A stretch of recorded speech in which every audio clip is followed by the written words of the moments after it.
시편 4절 말씀은 구약 성경에서도 매우 잘 알려진 말씀 가운데 하나입니다. 다시 한번 읽어드립니다. 하기는 그의 교만한 얼굴로 말하기를 여호와께서 이를 감찰하지 아니하신다 하며 그의 모든 사상에 하나님이 없다 하나이다. 악인이 어떤 사람인가를 말씀하고 있는 성경 구절입니다. 악인은 여호와께서 나를 감찰하지 아니하신다 생각하며 담대한 마음으로 죄를 짓는 자들이다, 이렇게 얘기하는 거예요. 악인들이 가난한 자들, 연약한 자들을 압제하고 착취하는데 이러한 죄를 매우 담대하게 행한다는 거예요. 왜냐하면 하나님께서 보시지 않아, 이렇게 생각하면서 매우 담대하게 죄를 짓는다, 이렇게 말씀하고 있습니다. 그런데 악인들이 이렇게 매우 담대한 마음으로 죄를 짓는 이유가 무엇입니까? 4절 하반절에 이렇게 말씀하고 있어요. 그의 모든 사상에 하나님이 없다 하나이다. 이 사상이라고 하는 것은 악인의 생각에 하나님이 없다고 생각하기 때문에 죄를 지을 때도 담대한 마음으로 죄를 짓는다, 이렇게 말씀하고 있는 것입니다. 악인들은 하나님이 없다고 생각한다, 하나님이 없다고 생각한다라고 하는 것은요, 하나님은 존재하지 않는다, 이렇게 생각한다는 거예요. 악인들이 하나님은 존재하지 않는다고 생각하기 때문에 이것은 무엇을 의미하는 것입니까? 하나님을 인정하지 않는다는 뜻이죠. 하나님을 인정하지 않을 뿐만 아니라 하나님이 존재하지 않는다고 생각하기 때문에 하나님을 찾지 않는다는 거예요. 하나님을 찾지 않는 것은 무슨 뜻이겠습니까? 하나님을 찾지 않는다는 것은 하나님과 더불어 교통하지 않아요. 하나님을 의지하지 않아요. 하나님을 구하지 않는다는 거예요. 반대로 여러분들, 우리는 하나님께서 인정하시는 의인인데 의인의 삶은 어떤 것이겠습니까? 의인의 삶은요, 하나님을 인정하고 하나님을 구하고 하나님을 찾는 거예요. 일평생 하나님만을 의지하며 살아가는 것입니다. 이와 같은 은혜가 있기를 주의 이름으로 축원합니다. 여러분들, 이 악인이 어떤 사람인가를 우리에게 보여주고 있는데요, 악인은 그의 모든 세상에 하나님이 없다, 이렇게 얘기하지 않습니까? 그런데 이 사상이라는 것이 첫 번째는 생각이라는 뜻도 있지만 계획이라는 뜻이 있어요. 악인의 계획은 하나님이 없다는 거예요. 이것이 의미하는 것이 무슨 뜻이겠습니까? 악인이 계획을 100가지 1000가지 계획을 세웁니다. 그런데 여기에는 하나님이 없어요. 하나님이 없어도 나의 지혜와 능력과 내 돈으로 이 모든 계획 다 이룰 수 있다, 이렇게 생각한다는 거예요. 이게 얼마나 교만한 일입니까?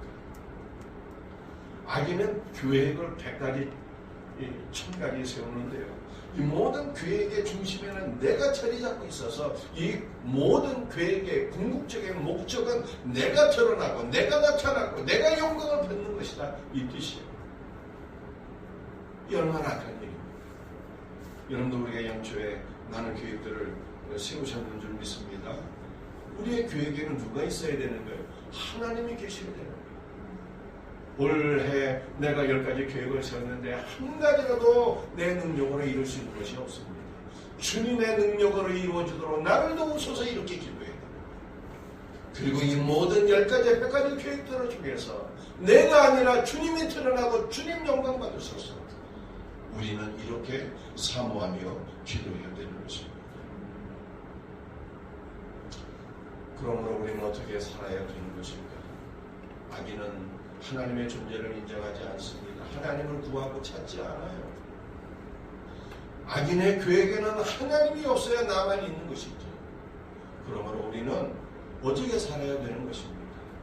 바울이 고린도전서 10장 31절에서 이렇게 말씀하고 있어요. 그런즉 너희는 먹든지 마시든지 무엇을 하든지 다 하나님의 영광을 위하여 어떠한 계획을 세우든지 우리는 오직 하나님의 영광을 위해서 해야 되는 거예요. 로마서 14장 23절 믿음을 따라 하지 아니하는 것은 다 죄니라. 악인들은 믿음이 없어 하나님을 인정하지 않습니다. 하나님의 도우심을 구하지 않잖아요.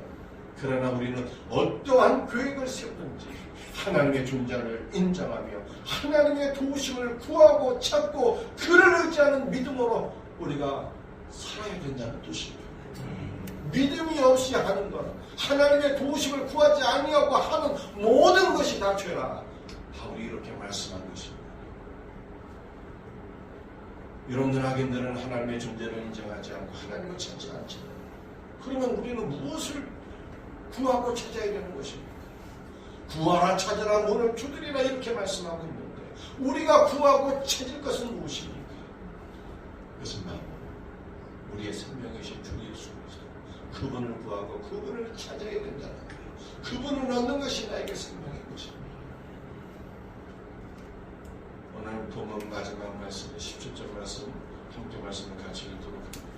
여호와여 주는 겸손한 자의 소원을 들으셨사오니 그들의 마음을 준비하시며 귀를 기울여 들으시고 여호와께서 겸손한 자의 소원을 들으신다 이렇게 말씀하고 있습니다. 여러분들 여기서 겸손한 자는요 그 원어의 뜻이 가난한 자를 의미하는 거예요. 근데 이것은 상대적으로 가난한 사람이 아니라 무일푼 오늘 먹을 양식도 없는 최악의 빈곤 계층을 의미하는 것입니다. 여러분 오늘 먹을 양식이 없는 사람은요 하루의 생존을 위해서 주님만 바라보고 의지할 수밖에 없는 거예요. 왜냐하면 우리 하나님은 고아와 가난한 자의 아버지가 되시기 때문에 오직 주님만 바라보고 의지하는 자를 가리키는 것입니다. 여러분 여기서 겸손한 자는 악인과 반대가 되는 개념이에요. 악인은 하나님의 존재를 인정하지 않고 하나님을 의지하지 않는 자인 것입니다. 그런데 겸손한 자는 악인과 반대되는 자예요.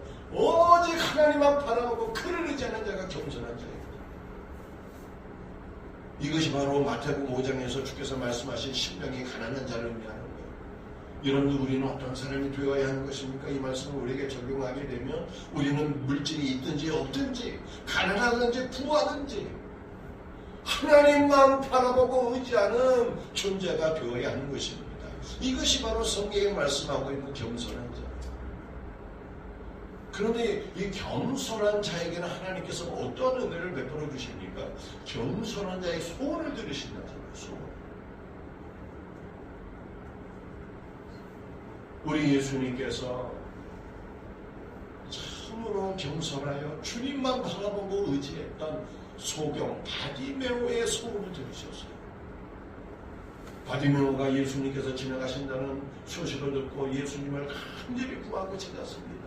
다윗의 자손 예수여 나를 불쌍히 여기소서. 주변 사람들이 억제하고 제지했지만 저 간절히 예수님을 찾았잖아요. 다윗의 자손 예수여 나를 불쌍히 여기소서. 그중 예수님께서 바디메오가 집중하시고 물으셨어요. 내 소원이 무엇이냐? 내 소원이 뭐냐고 물어봤어요. 바디메오가 예수님께 자기 소원을 말씀드렸습니다. 예수님, 제 소원은 보는 것입니다. 눈이 멀어서 답답해서 눈뜨기를 원하는 것이 아니에요. 바디메오의 진정한 소원은요, 예수님을 보는 것이었어요. 구약 성경에서 이어난 다윗의 자손, 우리의 메시아, 우리의 구원자로 오신 예수님을 내가 보기를 원합니다. 이게 바디메오의 소원이었어요. 여러분의 소원은 무엇입니까? 제가 주일날 말씀드렸잖아요. 이스라엘 군대가 실패한 이유가 뭐냐? 눈에 보이는 언약궤를 의지하다가 실패한 거예요. 그 언약궤가 상징하는 바, 주 예수 그리스도를 바라보고 주 예수 그리스도를 의지하며 그를 구해야 되는 거예요. 예수님을 의지하지 않고 눈에 보이는 것만 의지하다가 실패한 거예요. 그러므로 여러분들 우리의 소원은 뭐가 되어야 되겠습니까? 눈에 보이는 돈, 눈에 보이는 사랑, 이런 것만 의지하면 반드시 망하게 되는 거예요. 우리의 소원은 예수님. 예수님을 사모하고 예수님을 의지하고 예수님을 구하고 예수님이 우리의 소원이 되어야 하는 것입니다. 예수님이 우리의 소원이 되어야죠. 여호와는 겸손한 자의 소원을 들으시고 귀를 기울여 응답해 주신다. 그런데 우리 하나님께서 겸손한 자들의 소원을 들어주시고 귀를 기울여 응답하시기 전에 우리 주님께서 반드시 행하시는 일이 있습니다. 기도의 응답 전에 우리 주님께서 행하시는 일, 뭘 행하십니까?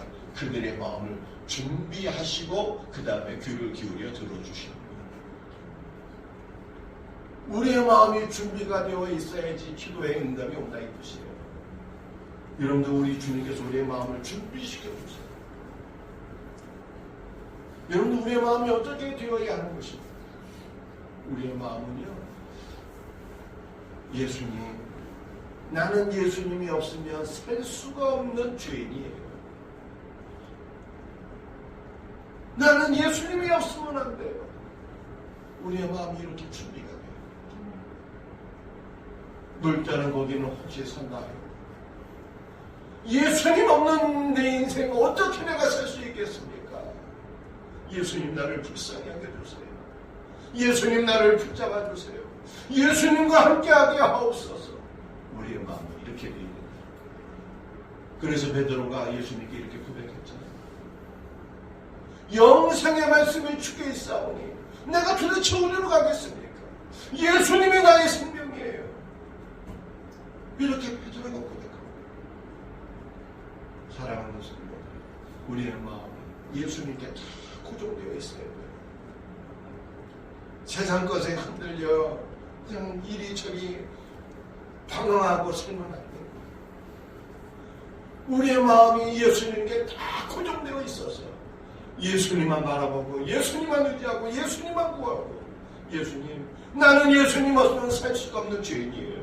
나를 불쌍히 여기소서.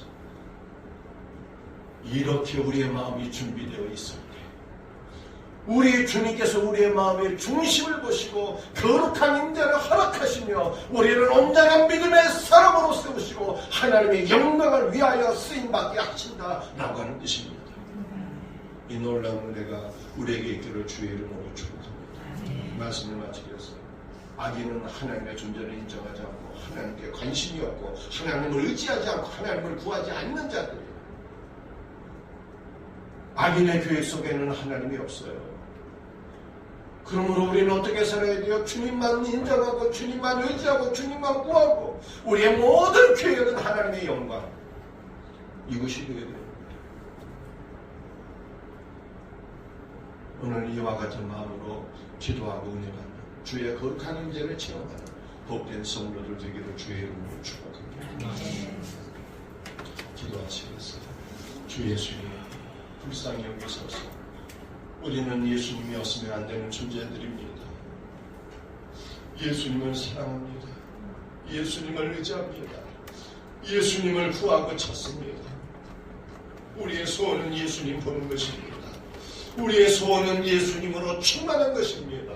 주여 우리를 불쌍히 여기시고 오늘 이 새벽에도 성령이여 우리 사랑하는 성도들의 심령 가운데 주의 거룩한 임재를 허락하여 주시옵소서.